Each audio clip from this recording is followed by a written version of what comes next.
So this is that bedliner. This is Samurai, or how you say that, Kurobushi. It's supposed to be a Japanese product, and it's a bedliner material, 2-part, and you bust the membrane there. I'm gonna go ahead and shake up the initial products, then I'm gonna combine them. Cap and I, he's over here hanging out, chilling like a villain, and I'm going to spray this along these leading edges and in the bottom, like where it's resting at the beach, grinding in the sand and all that. So been trying to tape this off, and it's really windy right now, so that's brought its own challenges.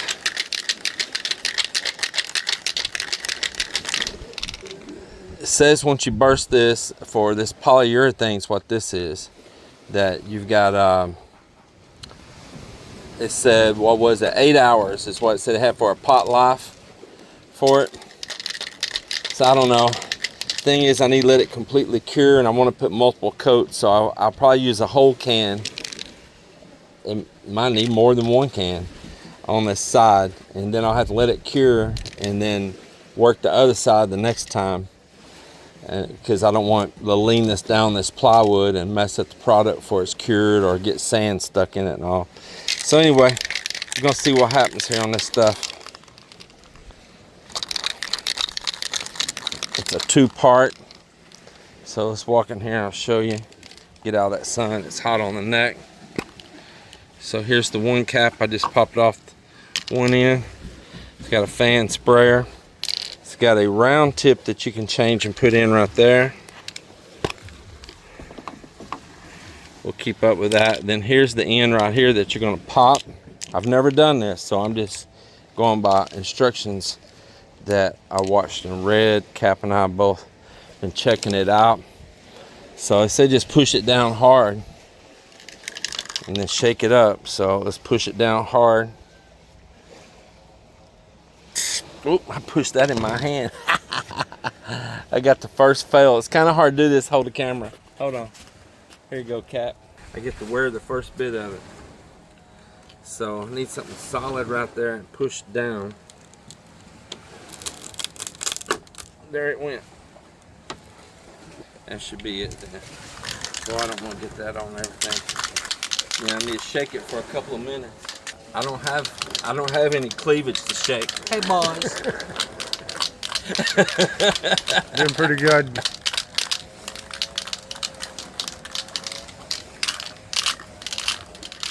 Uncle Gary, and then when they would at the sign company use can paints, he was taught and passed down to not shake it like that, but to sling it to the end, and it really knocked that material loose and mix it. What Uncle Gary say, I think it's just because they had a complex of doing this.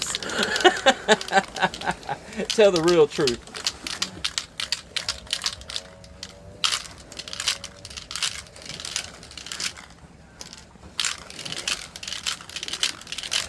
But a lot of people don't even know what's inside these cans that rattles in there. But usually it's a glass marble.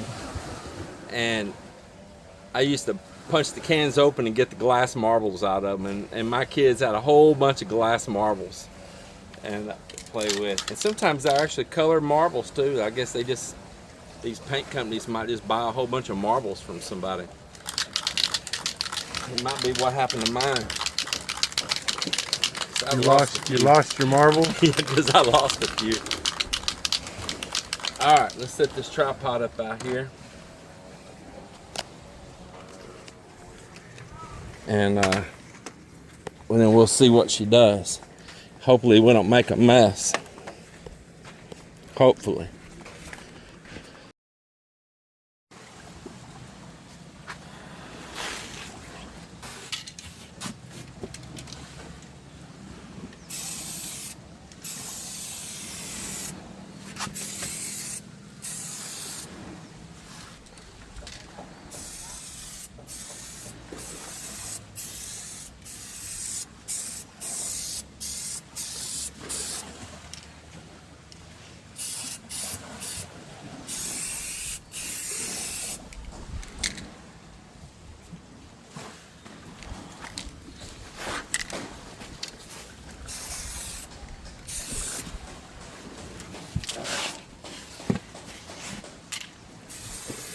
And it still has some sand now. Cap, you're gonna have to hold on these lids. This wind's blowing it all away.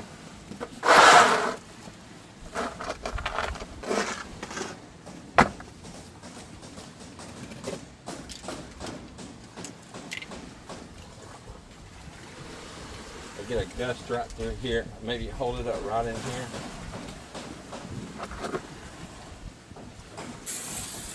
Yeah, that's way better. Painted my fingers. I won't even charge you for it. That was on the house. I'm gonna hit that bottom.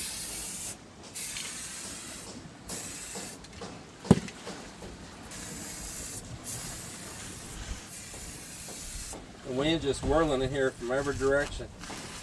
It comes from the beach and it comes from inland. Just whipping around here.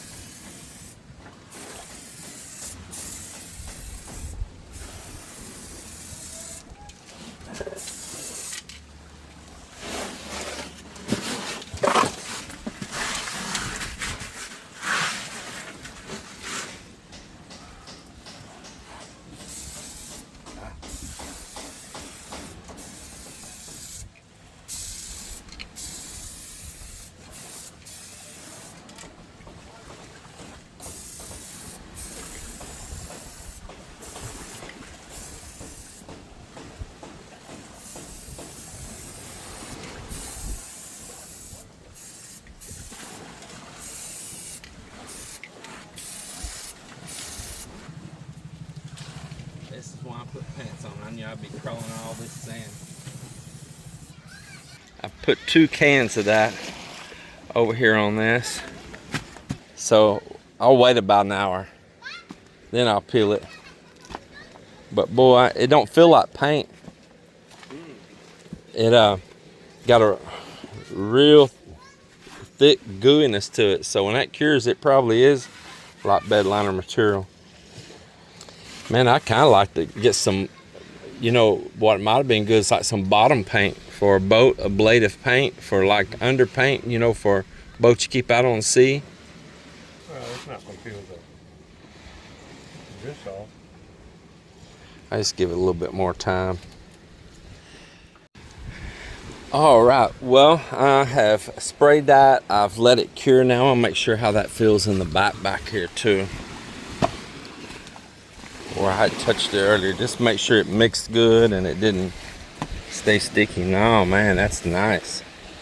So I'm gonna go ahead and begin peeling this.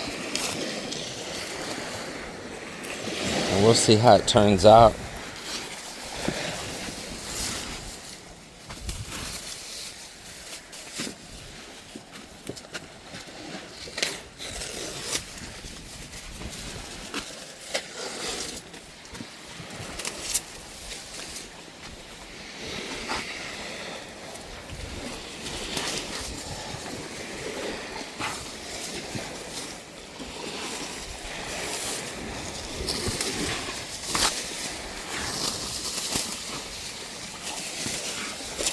We will see how she is.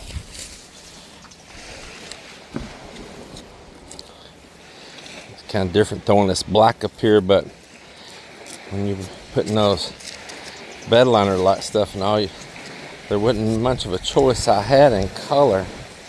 It was like black or black for what I found online.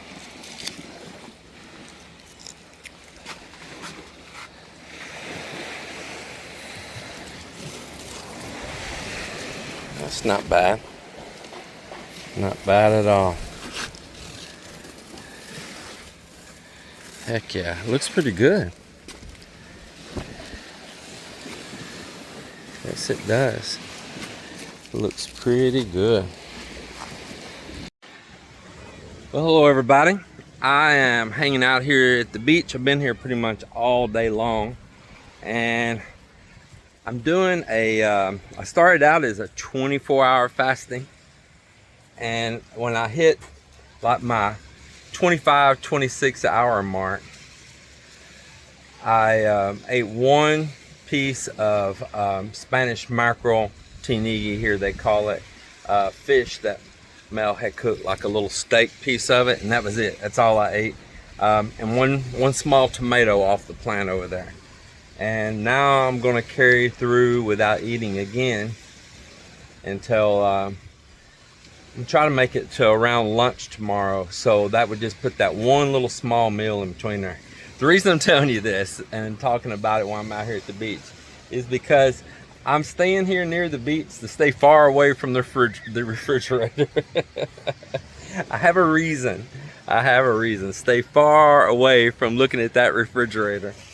So anyway, I want to show you some things going on here on my little boat project, and then I'm going to get right back on it, just taking a little small break right here. Now I'm going to start out first telling you about these. So I was building these and putting them on, and then I was doing the back too.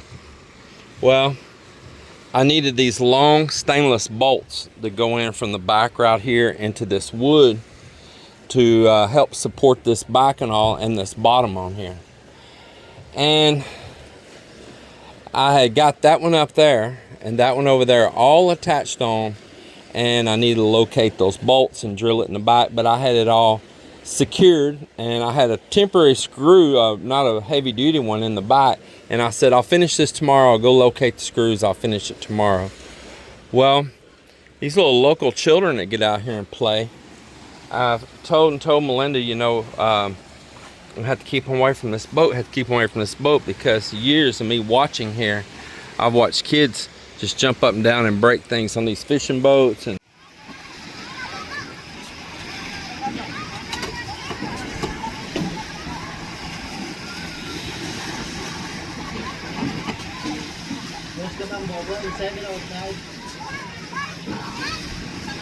the fishermen yelling at them all the time to get off their boats, and man, it's just kind of wild. And I come out here the next morning, and they had jumped up and down and ripped this one completely off. It was laying on the ground, plywood all ripped into, and this one on the other side, they had jumped on it also, but it held better, but it did rip the plywood. I got a temporary bracket there on it right now. It did rip the plywood right down in there. So I got that one temporary held, and I'm having to rebuild this one. I'm having to rebuild this one right here and put it back on there. I mean, literally just ripped the plywood. It was already attached to that block and all, because you're talking about, you know, numerous kids. I mean, when they get out here, sometimes there's 15, 20 of them, and just climbing and jumping up and down and all, like it's a amusement park item or something here, you know. I didn't see exactly which kids it was myself. One of the neighbors told me they seen the kids over here up on it jumping up and down, and I'm like, man, oh man, oh man. I just don't even know what to say. So I just kind of stopped, and I've been a little upset and sick at my stomach over it, and just delaying to fix it. It was just really a disappointment. I mean, look here, even here, it ripped the plywood just right all into. Absolutely crazy. It didn't break it loose on the block here, just jumping up and down in it. And of course, you can't build it out too heavy in materials. You don't want the boat to get too heavy. So I didn't want to buy another sheet of plywood. I didn't want to rework it all.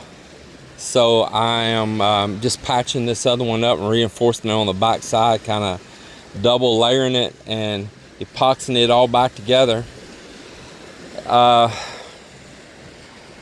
tell you, it's just something else. But I've got it almost all finished. It's over there on the table, and it'll be ready to put back on here. I'll probably get it installed tomorrow. And then let me show you what else I'm doing. I'm just taking a break here for a minute, and then I'm gonna get right back on it. I am doing the same thing as I did over here on this side. Whether you see that black, that's bedliner material. And man, it feels really good. I hope it's good stuff. I really do, but it feels pretty good. And I shot all of this, you see, And now I've got it taped off over here, and I sanded the bottom yesterday and all. Went through and sanded off a few little bumps too. That'll actually polish back out. That gel coats color through and through. You can just buff over that and it'll be just fine. It'll just polish right back out. But I'm taping this off right now.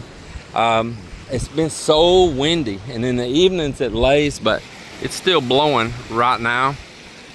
But it has just been so windy, and if I try to spray it when it's windy, it just blows my material away. I'll have overspray on everything and all. So I'm hoping that the wind will lay just right at evening time, and even if I have to use some lights out here, I want to get this sprayed this evening. So I'm taping it off with plastic right now. I got me some under my belt here, stuck in my shorts so it don't blow away. And I'm gonna get over here and finish it.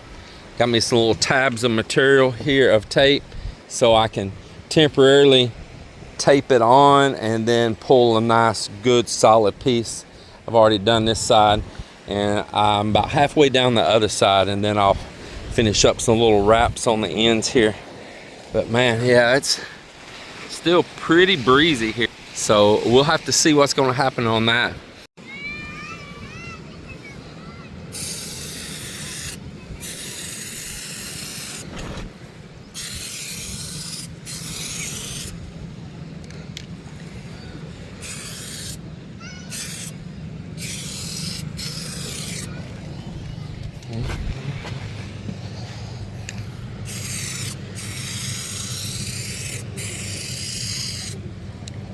So I'm doing another bit of work here to the boat. I know, seems like it never ends, right? But this boat, this slipper, this keel piece, in the Philippines they call it a slipper because they slip it in and out on the beach, sand and stones working on it, and it's a sacrificial piece on the bottom because it wears away with sand and stone. And I wrapped all that in fiberglass, and I'm trying to avoid dragging it right now on a lot of sand and stone out here. And so I want to get a wood slipper over the top of that fiberglass one, and that's that little low area right there.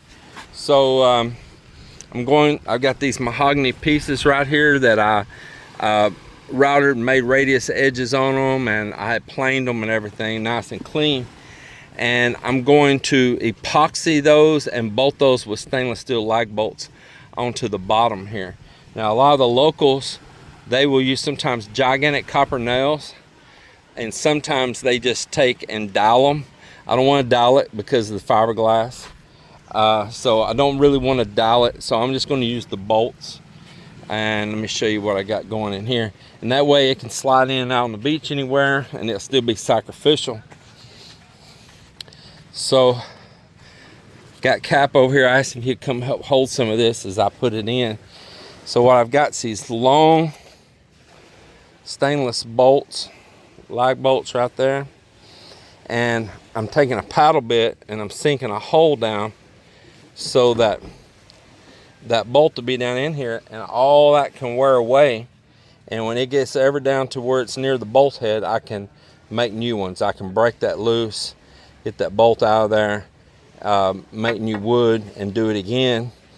For me, not that I'm going to be taking out every single day, this will probably last me for years, just honestly. And that's what I'm doing right now. That is what I'm doing.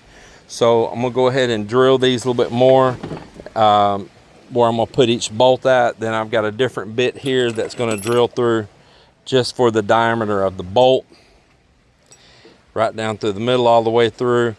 And then we'll drill up through the fiberglass into that keel, into that piece of wood of the original slipper. That original slipper was already kind of worn down, and I didn't want to replace it. I said that's perfect because I had plans to laminate another one over it the whole time, but I just didn't get it done before we flipped the boat over that time. So here I am working upside down now. All right, so I got this on here. I pulled that bolt out. I put it all around up in that hole, pushed the bolt back up through it, and there it is all the way down. And I'm about to take it around there and put it underneath. I'm gonna put a jack up underneath the middle, holding it real tight against the hull while we start bolting it on.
me down.